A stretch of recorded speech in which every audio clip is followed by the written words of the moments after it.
जय हिंद दोस्तों, स्वागत है आप सभी का मेरे एक और नए व्लॉग में।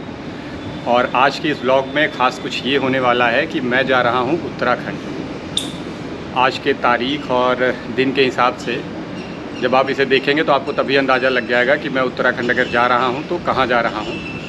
फ़िलहाल व्लॉग बहुत स्पेशल होने वाला है, तो इसमें बने रहिएगा मेरे साथ। इस समय मैं नोएडा सेक्टर 73 से निकल रहा हूँ। सुबह के लगभग 6 बज रहे हैं और भैया भाभी अभी सो रहे हैं, तो बिना उन्हें जगाए, बिना उन्हें डिस्टर्ब किए हुए मैं निकल रहा हूँ। मेरी भाभी हैं, ये इस समय मेरा कैमरा होल्ड किए हुए हैं, तो स्पेशली थैंक यू इन्हें। और thank you first one rehab foundation को, जिसने एक बार फिर से हमारे इस ट्रिप को स्पॉन्सर किया है। Thank you doctor Mahipal Singh sir, doctor Diksha Shrivastava ma'am and doctor Sushmita Bhati ma'am. बहुत बहुत धन्यवाद हमें स्पॉन्सर करने के लिए। और आप बने रहिए हमारे साथ इस ब्लॉग में, जो कि बहुत ही खास होने वाला है। धन्यवाद, जय हिंद। चलिए मेरे इस राइड पर।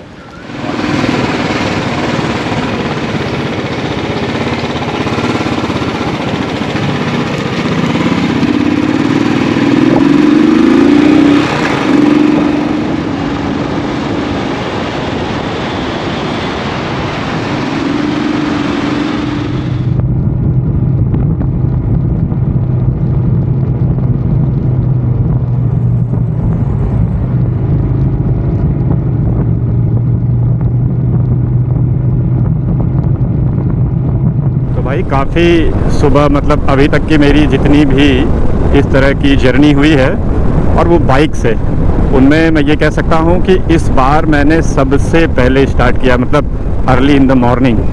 और इस समय सुबह के बज रहे हैं 6:24 और मुझे घर से निकले लगभग 20 मिनट के आसपास हो गया है। मैं उठ तो गया था 4:30 पर ही, पर अब वही की आदत नहीं है इतने सुबह उठने की, तो उठा फिर लेटा फिर उठा।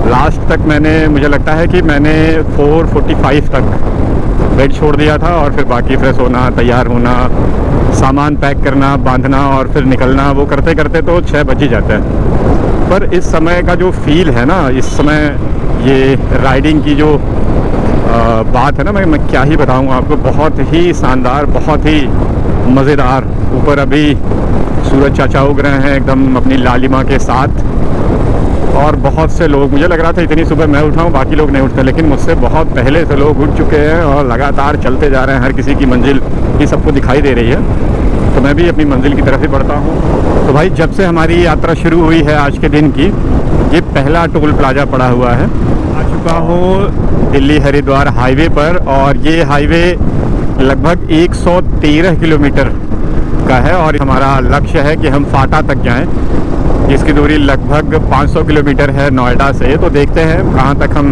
ये अचीव कर पाते हैं। गूगल के हिसाब से लगभग 10 घंटे का वो रूट है, क्योंकि आगे पहाड़ियाँ आपको मिलेंगी, तो पहाड़ियों पे आपकी रफ्तार काफ़ी कम हो जाती है, तो बहुत लंबा आप जो है कि वहाँ पे स्पीड नहीं ले सकते। बहुत लंबी दूरी आप एक बार में तय नहीं कर सकते, तो आपको रुक रुक के जाना है, संभाल के जाना है, धीरे धीरे जाना है। इसलिए 10 घंटे गूगल के हिसाब से, मैं भी मान के चल रहा हूँ 11-12 होंगे। सो अब मैं कोशिश करता हूँ कि आगे कोई मुझे अगर पेट्रोल टंकी दिखती है तो एक बार मैं अपना टैंक फुल करा लूँ और फिर अपनी फुल स्पीड में पहुँचता हूँ फाटा।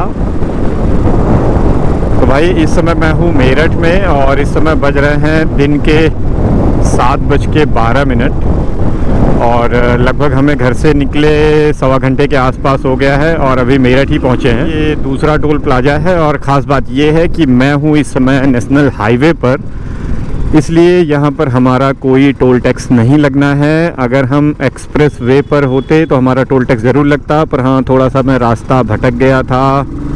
मैं अपनी बाइक वाली लेन की जगह कार वाली लेन में आ गया था, तो अब मैं घूम के वापस अपनी बाइक की लेन में आ जा रहा हूँ और अब यहाँ से मैं हो जाऊँगा पार। और मुझे बड़ा अच्छा लगता है जब मैं बाइक से किसी ऐसे टोल टैक्स को पार करता हूँ, क्योंकि मैंने बहुत टोल चुकाया है, बहुत टोल दिया हुआ है जब मैं एक्सप्रेस वे पे चलता हूँ, तो इसलिए मैं थोड़ा सा डर सा गया हूँ ये टोल प्लाजा देख के। तो जब हाईवे का टोल प्लाजा मिलता है तो मुझे अंदर से बड़ी खुशी होती है कि चलो भाई, सड़क तो अच्छी मिली लेकिन पैसे नहीं देने हुए।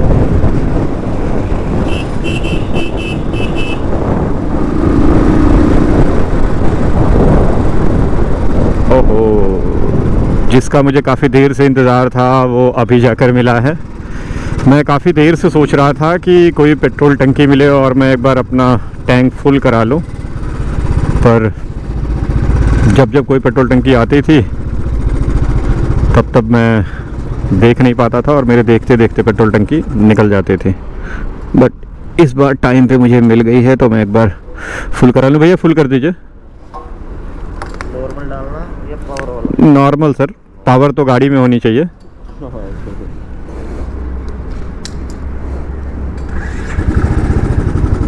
फ्यूल फुल हो चुका है और 1102 रुपये का ही सिर्फ मेरी गाड़ी में आया, क्योंकि मैं घर से भी लेकर निकला हुआ था वहाँ से। तो अब तो मेरे पास इतना फ्यूल हो चुका है कि आज मैं संभवतः फाटा तक पहुँच जाऊँगा, या रास्ते में कहीं थोड़ा बहुत और लेना पड़े तो अगर लेना पड़ेगा तो फिर आपको बताऊँगा। फ़िलहाल मैं अब फुल हो चुका है और एक बार अब मैं निकल चुका हूँ।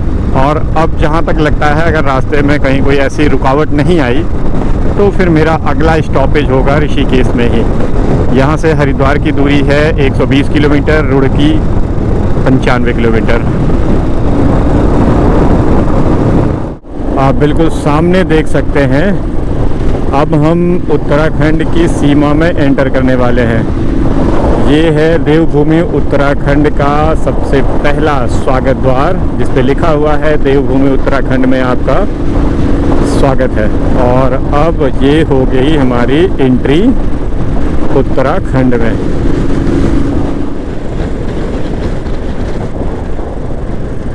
अब हम पहुंच चुके हैं हरिद्वार में और यहाँ से ऋषिकेश पड़ता है 26 किलोमीटर और आगे 43 किलोमीटर जो यहाँ का एकमात्र एयरपोर्ट है जॉली ग्रांट, वो पड़ता है। मेरे लेफ़्ट साइड में इस समय गंगा जी की धारा बह रही है और क्योंकि ये घने पेड़ लगे हुए हैं और बाउंड्री वॉल हुई है, सड़क पे बैरिकेटिंग है, तो मैं आपको वो दिखा नहीं पा रहा हूँ। लेकिन गंगा जी का दृश्य आप यहाँ से देखना शुरू कर चुके होते हैं। जैसे लेफ़्ट साइड देख सकते हैं गंगा जी की एक धारा यहाँ पर और बह रही है।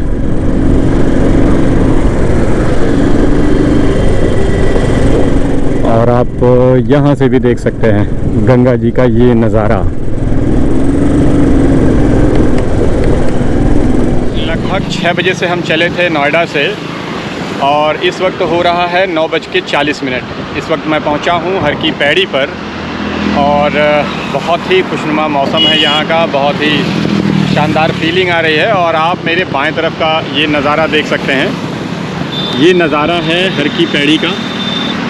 और यहाँ दूर दूर तक जब आपकी निगाह जाती है तो सिर्फ ये गंगा जी की जलधारा दिखती है और उधर स्नान करने आए दूर दूर के श्रद्धालु। और आप जब यहाँ आकर हमारे मोबाइल स्क्रीन को भी देखेंगे ना तो ये एक रास्ता आपको इसमें दिखाई देता है।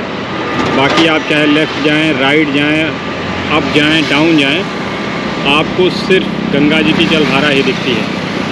तो ये मज़ा है इस राइड का। और मैं चाहता तो यहाँ बस ट्रेन किसी से भी आ सकता था, लेकिन अपनी बाइक का जो आनंद है उसकी बात ही अलग है। खैर एक बार फिर से मैं अपनी राइड को शुरू करता हूँ। थोड़ा सा थक गया हूँ, लगभग 3.5 घंटे से राइडिंग चली रही है, पर अभी मुझे रुकना नहीं है। तो अभी आधे घंटे की राइड लगभग और बची हुई है। अब यहाँ से बिल्कुल मैं सीधे जाऊँगा और पहुँचूँगा ऋषिकेश, वहाँ थोड़ा सा रेस्ट और उसके बाद फिर आगे का सफ़र हम कंटिन्यू करेंगे।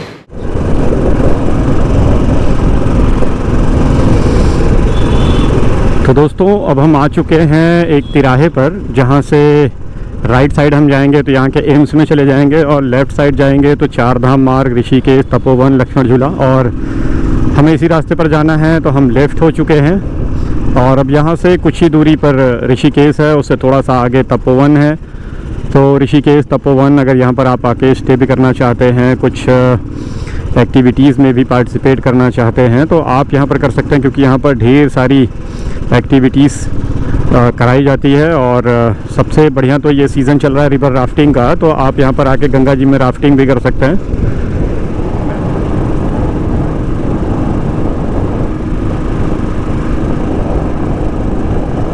मैं हूँ तपोवन में और ये जो रास्ता है ये नीचे की तरफ जाता है लक्ष्मण झूला को, और पीछे राम सेतु और सीता सेतु पीछे रह गया है और लक्ष्मण झूला अब बंद हो चुका है कई सालों से, उधर कोई जाता नहीं है।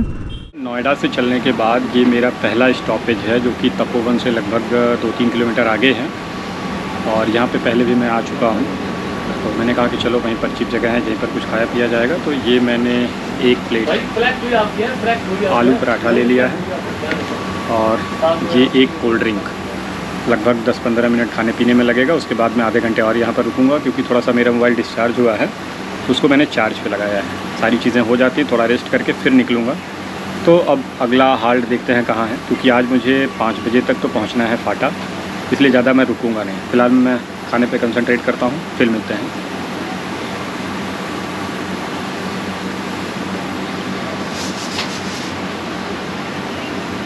छोटा सा लंच ब्रेक लेने के बाद एक बार फिर से मैं अपनी यात्रा को कंटिन्यू करने जा रहा हूँ। मुझे पहुँचना है फाटा। इस समय बज रहे हैं दिन के 12 और यहाँ से फाटा की दूरी कम से कम 5 घंटे की है। तो देखता हूँ, क्योंकि रास्ते में थोड़े बहुत वीडियोग्राफी फ़ोटोग्राफी करते हुए मैं जा रहा हूँ, तो हो सकता है 6 बज जाए या उससे थोड़ा कम या ज़्यादा, जो भी होता है वो देखता हूँ। लेकिन एक चीज़ ये है कि मैं उत्तराखंड कई बार आया हूँ और लगभग 2-3 बार मैं बाइक से आया हूँ, पर पहली बार ऐसा हो रहा है कि इतनी भयंकर गर्मी का सामना करना पड़ रहा है, वो भी अप्रैल के लास्ट में। अब तक इतना नहीं होता था, लेकिन इस बार अप्रैल के लास्ट में ही इसने मिड और जून की याद दिला दी है। तो गर्मी तो भाई बड़ी भयंकर पड़ने वाली है, और ऐसी गर्मी में हम बहुत हल्के कपड़े भी नहीं पहन सकते, क्योंकि गर्मी सीधे फिर आपको लग भी सकती है। तो इसमें भी मैंने हल्की सी जैकेट डाली हुई है, ताकि गर्मी डायरेक्ट बॉडी के संपर्क में ना आए।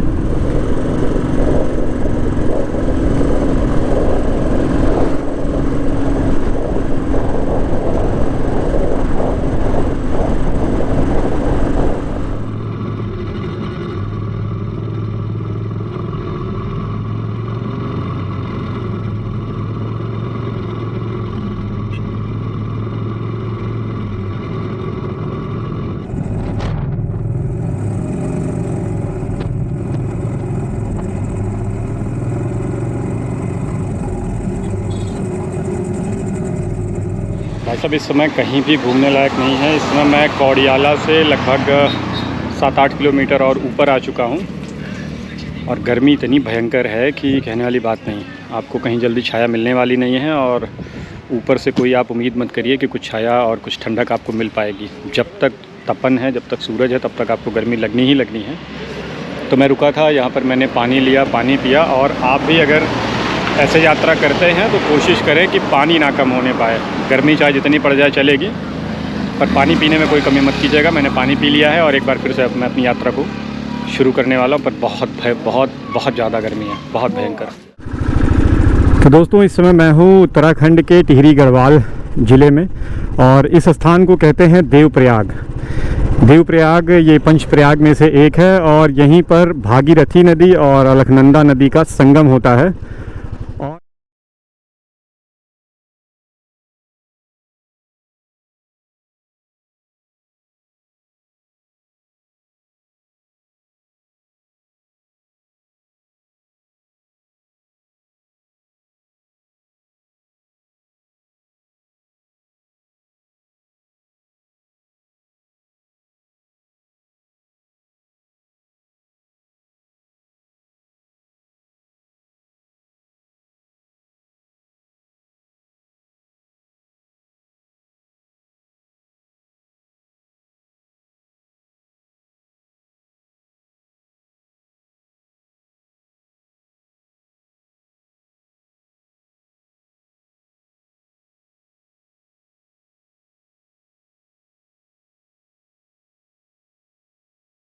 इस समय मैं हूँ उत्तराखंड के टिहरी गढ़वाल ज़िले के देवप्रयाग नगर में, और यहाँ आने के बाद आज मैं एक ऐसे पॉइंट पर खड़ा हूँ जिस पॉइंट पर पहुँचने के बाद हर कोई इस रास्ते से गुज़रने वाला मुसाफिर इस स्थान पर ज़रूर रुक जाता है।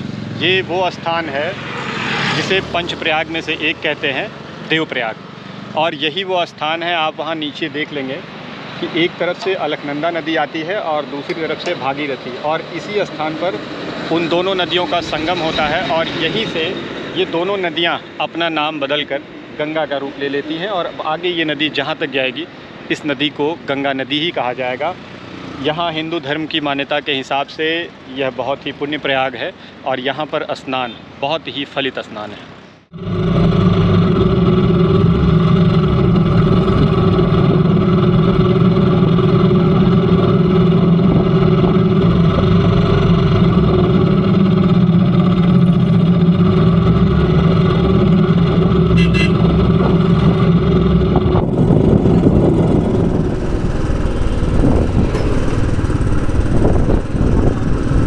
के 3 बज रहे हैं और मैं पहुंच चुका हूं श्रीनगर। नहीं, वो वाला श्रीनगर नहीं, ये एक दूसरा श्रीनगर है। एक श्रीनगर आपके जम्मू कश्मीर में है और दूसरा उत्तराखंड में है। तो जब आप उत्तराखंड वाले श्रीनगर में आएंगे तो आप यहीं पर पहुंचेंगे और मैं यहाँ पर पहुंच चुका हूँ। ये श्रीनगर की मार्केट है, काफ़ी बड़ी मार्केट है। अभी पीछे लगभग 1-1.5 किलोमीटर से मैं चलता ही आ रहा हूँ इस मार्केट में, और ऐसी जितनी घनी आप अभी यहाँ पर देख रहे हैं, इतनी ही घनी मार्केट वो पीछे से भी है। और इन पहाड़ों पे भाई रफ्तार नहीं बन पा रही है, मतलब जैसे ही आप चौथी तीसरी गियर में जा रहे हैं तब से कोई टर्न आ जा रहा है। अब टर्न पे फिर आपको धीरे होना है, नहीं तो आगे से कोई आपको उड़ाता हुआ चला जाएगा या आपकी वजह से कोई खाई में कूद जाएगा। तो जब पहाड़ों पे गाड़ी चलाएं तो कोशिश करें बहुत संयम के साथ, बहुत पेशेंस के साथ, बहुत कंट्रोल के साथ अपनी गाड़ी चलाएं, ताकि ना आपको कोई दिक्कत हो और ना ही आपकी वजह से किसी और को दिक्कत हो। फिलहाल मैं इन प्रवचनों के साथ मैं बढ़ता हूँ फाटा की ओर। श्रीनगर में ही हूँ और आप मेरे लेफ़्ट साइड ये देख सकते हैं, ये जो पानी इकट्ठा किया गया है वो पीछे एक डैम बना हुआ है और वहाँ पे एक पावर प्लांट है। तो डैम बना के अलकनंदा के पानी को यहाँ पर इकट्ठा करते हैं और फिर इस पानी से वहाँ पर बिजली बनाते हैं और वहाँ से फिर इलेक्ट्रिसिटी यहाँ पर सप्लाई होती है। तो ये जो आप पानी रुका हुआ देख रहे हैं वो पीछे बने डैम की वजह से, जो कि एक थर्मल पावर प्लांट के साथ लगा हुआ है, और ये अलकनंदा का पानी है।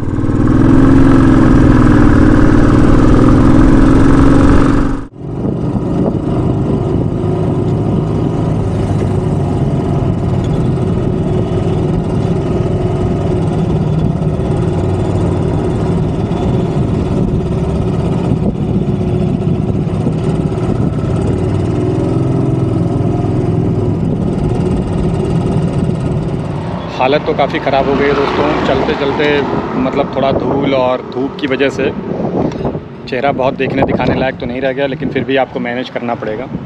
धुल लूँगा फिर नया वाला हो जाऊँगा, फिर देखिएगा। अभी ये गंदा वाला, इस समय मेरे बाईं तरफ आप देख सकते होंगे बहुत पानी है, मोटर बोट उसमें चल रही है। ये है अलकनंदा नदी और मैं पीछे श्रीनगर छोड़कर आया हूँ और आगे मुझे रुद्रप्रयाग मिलने वाला है। रुद्रप्रयाग यहाँ से 12-14 किलोमीटर की दूरी पर है। लेकिन जब आप यहाँ पहुँचते हैं तो आपको ये एक ख़ास मंदिर दिखाई देता है। ये मंदिर है धारी देवी माता का मंदिर, और इस मंदिर की विशेषता ये है कि इस मंदिर में देवी के ऊपरी धड़ की पूजा होती है और निचले हिस्से की पूजा काली मठ में काली माता के रूप में होती है। ये मंदिर कई मायनों में अपने आप में विशेष है। पहला तो ये कि ये अलकनंदा नदी के इतने करीबी तट पर बसा हुआ है, साल के लगभग 12 महीने ये पानी में चारों तरफ से घिरा रहता है। और सबसे विशेष ये कि यहाँ पर माता के ऊपरी हिस्से की ही पूजा होती है, वही प्रतिमा आपको यहाँ पर देखने को मिलेगी। तो अगर आप श्रीनगर से रुद्रप्रयाग की तरफ जाएं तो एक बार ज़रूर यहाँ पर रुकें। यहाँ के लोगों की बड़ी आस्था और मान्यता है इस मंदिर को लेके। कभी हम फुर्सत में आते हैं तो आपको इस मंदिर को करीब से चलकर दिखाएंगे। जय हिंद। और यहाँ पर आपको सड़क के दोनों तरफ नारियल, चुनरी और पूजा सामग्री की दुकानें मिल जाएंगी। और यही बाईं तरफ है धारी देवी माता मंदिर जाने का मुख्य द्वार। यहाँ से होते हुए श्रद्धालु नीचे जाते हैं और अपना पूजन अर्चन करके फिर वापस अपने अपने गंतव्य की तरफ निकल जाते हैं। मैं भी वहाँ से आगे बढ़ चुका हूँ रुद्रप्रयाग के लिए, और रुद्रप्रयाग यहाँ से अभी है लगभग, मुझे लगता है कि आधे घंटे की दूरी पे। तो पहुँचते हैं वहाँ, फिर आपको दिखाते हैं रुद्रप्रयाग के बारे में। आप रुद्रप्रयाग से थोड़ा सा पहले पहुँचते हैं तो पड़ता है ये जवाड़ी नाम का स्थान, जहाँ से राइट टर्न आप आगे चले जाएंगे और लेफ़्ट टर्न आप जाते हैं तो यहाँ से आप गुप्तकाशी, गौरीकुंड, केदारनाथ इस रास्ते पर पड़ता है। हमें जाना है केदारनाथ के लिए, तो हमने ये रास्ता ले लिया और अभी यहाँ से केदारनाथ लगभग 80 किलोमीटर दूर है।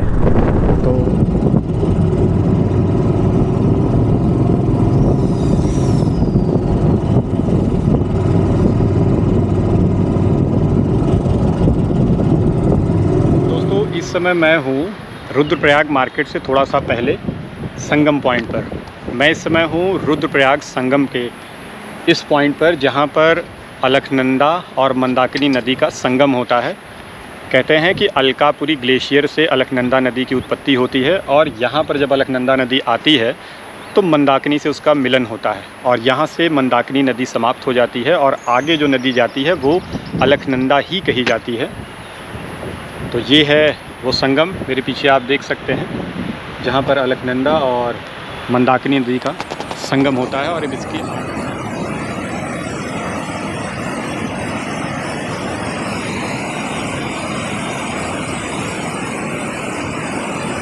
मैं पहुँच चुका हूँ रुद्रप्रयाग के इस मार्केट में और कुछ देर पहले ही ये मार्केट शुरू हो चुकी थी, पर थोड़ा सा गोप्रो की बैटरी कम है तो मैंने सोचा कि बीच में आपको कुछ दिखा दूँ।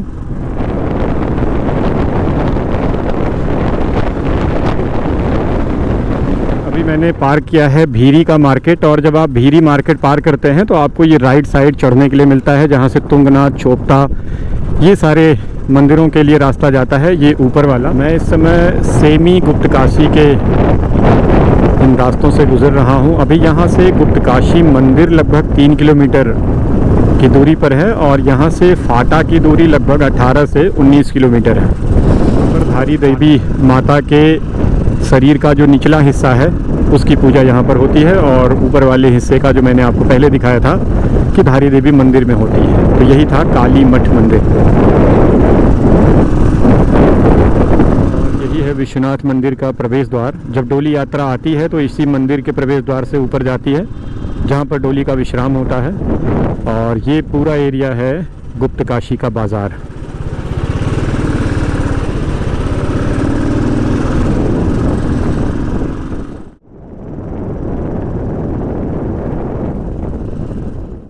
आ गया हूँ फाटा। इस समय शाम के 7 बज रहे हैं और आज मेरा विश्राम यहीं होगा। फिर कल हम जाएंगे गौरीकुंड।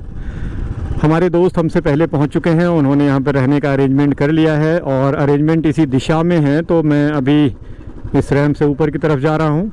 शाम के लगभग 7:15 हो रहे हैं और मैं सुबह के 6:15 बजे निकला था और इस वक्त मैं पहुँच चुका हूँ फाटा। जहाँ से निकला था वहाँ भयंकर धूप थी और कहीं कोई दूर दूर तक गुंजाइश नहीं थी कि कहीं बादल दिखेंगे या बारिश होगी। लेकिन फाटा में आते ही एक बार फिर से हम लोग पिछली साल की यादों में खो सकते हैं, क्योंकि पिछली बार आए थे तब भी बारिश हो रही थी और इस बार आए तब भी। ये हमारे प्रदीप भैया, पवन भैया, मैं इसलिए प्रदीप कह रहा था क्योंकि वो अंदर हैं, तो बाद में जब वीडियो देखे तो चिढ़े। तो हमारे ये पवन भैया, पवन सुगड़ा भैया, जो कि हल्द्वानी से हैं, ये सुबह से ही आके हमारा यहाँ पर वेट कर रहे हैं, दोपहर से आके, और इन्होंने रहने का सारा अरेंजमेंट कर लिया है। तो अब मैं चलता हूँ अंदर और देखता हूँ कि मेरे स्थान में क्या अरेंजमेंट की गई है। और बारिश बहुत तेज़ हो रही है तो सामान मैं जल्दी से खोलूँ और भाग जाऊँ। आए थे फाटा मार्केट में कुछ खाने और यहाँ पर चल रहा था बड़ा शानदार लंगर, और एक लंगर में हमें दिखा कि प्लेट अच्छी है, दूसरे लंगर में भोजन, तो हमने एक से प्लेट लिया और दूसरे से भोजन, और हम लेकर थोड़ा सा दूरी पर आ गए। उधर भगदड़ में हम नहीं है, तो अभी हम खाएंगे। फिर उधर रंगारंग कार्यक्रम की भी व्यवस्था है, तो हम वहाँ पर भी जाकर आनंद लेंगे। और कसम से बता रहा हूँ, आप कितनी बार भी केदारनाथ का दर्शन कर लें, लेकिन अगर आप एक बार डोली यात्रा का दर्शन कर लेंगे, उसके बाद आप आजीवन जब भी केदारनाथ जाना चाहेंगे तो डोली यात्रा के साथ ही जाना चाहेंगे, क्योंकि उस दौरान का जो मज़ा है, उस दौरान जो उमंग आती है लोगों के अंदर, जो तरंग आती है बाबा की, वो अलग ही है। तो आप सबको आना चाहिए। फिलहाल मैं भोजन का आनंद ले रहा हूँ और आप देख सकते हैं ना, मतलब तमाम रंग बिरंगे व्यंजन हैं इसमें मेरे पास। 6:45 बजे चला था और शाम के 7:15 बजे मैं फाटा पहुँचा हूँ। दूरी बहुत ज़्यादा नहीं थी, पर पहाड़ी रास्ते थे और थोड़ा कहीं गड़बड़ कहीं अच्छे भी थे।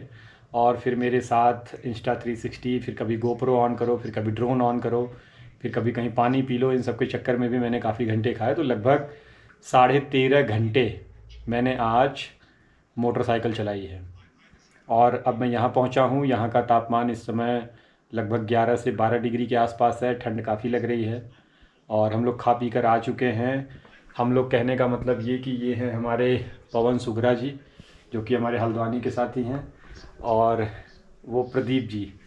हेलो भाई। तो अब हम सब लोग इस रूम में आ चुके हैं और मुझे रूम मिलता भी नहीं, क्योंकि जैसे ही मैं यहाँ आया और गाड़ी खड़ी कर रहा हूँ, वैसे ही इंद्रदेव मेरे ऊपर प्रसन्न हो गया और मार एकदम बड़ा बड़ा बूंद पानी का ऊपर से नीचे सब भिगा डाले। सारा सामान आप देखिए ऐसे ही अस्त व्यस्त पड़ा हुआ है। और फिर हम लोग भाग भाग के यहाँ आए और फिर गए, खा पी के आए और हालत बड़ी ख़राब थी। फ़िलहाल में अभी भी हालत ख़राब ही है, क्योंकि कल हमें जो यात्रा करनी है वो 19 किलोमीटर की पैदल यात्रा है। तो अब हम विश्राम करेंगे और हमारा नोएडा से फाटा आने का जो व्लॉग आप देख रहे थे वो अब यहीं पर समाप्त होता है। आप सब इसको अगर दिन में देख रहे हो तो गुड आफ्टरनून, रात में देख रहे हो तो गुड नाइट, और अगर गलती से सुबह देख रहे हो तो गुड मॉर्निंग। बहुत बहुत धन्यवाद वीडियो को अंत तक देखने के लिए। जय हिंद।